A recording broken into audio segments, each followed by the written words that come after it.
The life of Saint Theodore, Archbishop of Canterbury. Our Holy Father Theodore was of Greek nationality. He was born in about 602 in St. Paul's native city of Tarsus in Cilicia, and he was educated in Athens. Later, he was tonsured as a monk. When he was already an old man, divine providence led him to Rome, where the Archbishop-elect of Canterbury, Wigard, had been snatched away from this life by the plague. Pope Vitalian was looking for a suitable candidate to replace Wigard, and his choice fell upon a holy and learned African abbot named Adrian. But Adrian, declining the offer, suggested Theodore instead. The Pope accepted this suggestion on the condition that St. Adrian, who knew the West well, accompany Theodore to England. St. Theodore was ordained through all the degrees of the priesthood, after waiting for his hair to grow to receive the Roman form of tonsure, and was consecrated archbishop on March 26, 668. Then, together with Adrian and the Northumbrian abbot, Benedict Biscop, he set out for Britain. On the way, they met St. Agilbert, formerly Bishop of Dorchester-on-Thames in Paris, and on May 27, 669, they arrived in Canterbury. The new archbishop immediately appointed Benedict abbot of St. Peter's Monastery in Canterbury, and he continued in this position until 671, when Adrian was able to take over for him.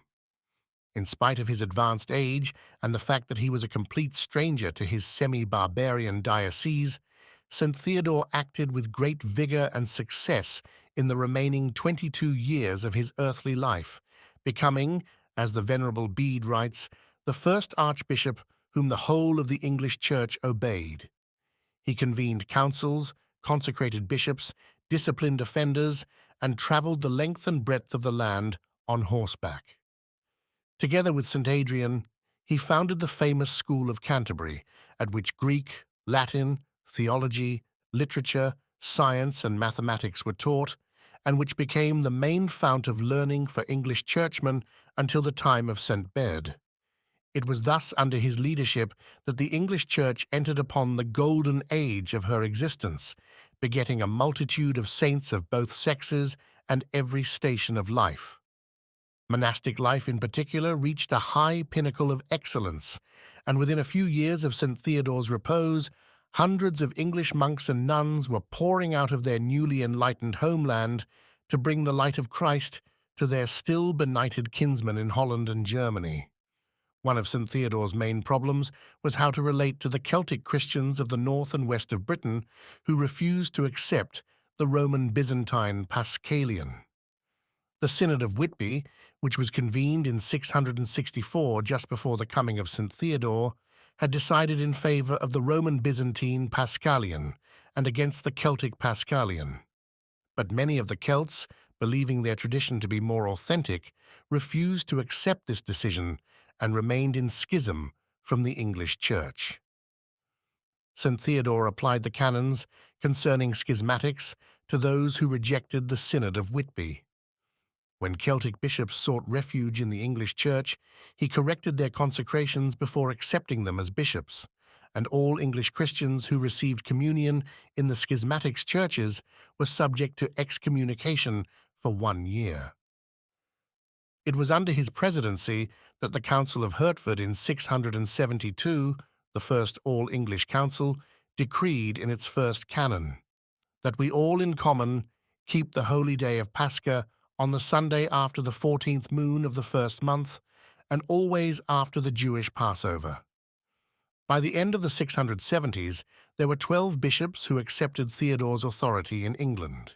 Kings, too, recognized his authority, for in 679, after the Battle of the Trent, he reconciled Kings Egfrid and Ethelred.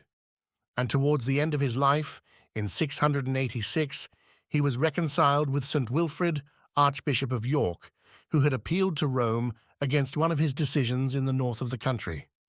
Theodore convened local councils at Burford in 679 and Twyford, near the River Alne, in 684.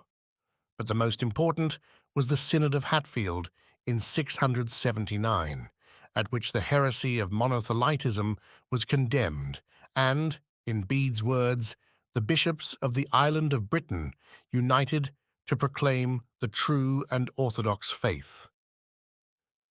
The fathers of this council confirmed the first 5 ecumenical synods, affirming the Trinity consubstantial and unity in Trinity, that is, one God subsisting in 3 consubstantial persons of equal glory and honor.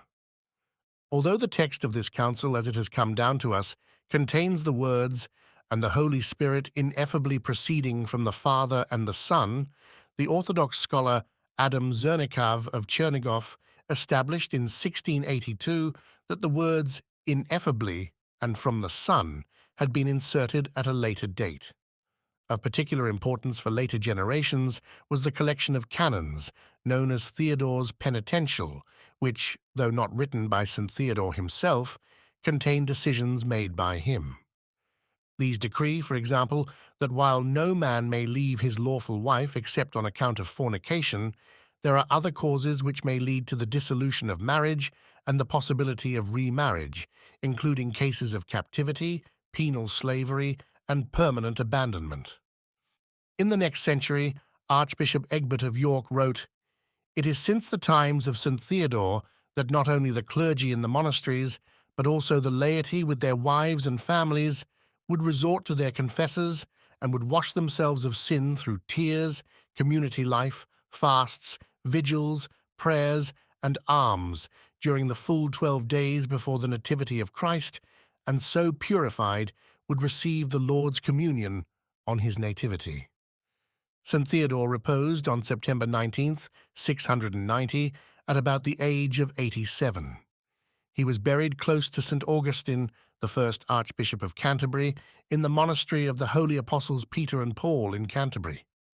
In 1091, some years after England fell away from the Orthodox Church, his relics were uncovered and found to be incorrupt. The Orthodox Church celebrates the memory of St. Theodore of Canterbury on September 19th. Holy Archbishop Theodore, pray to God for us.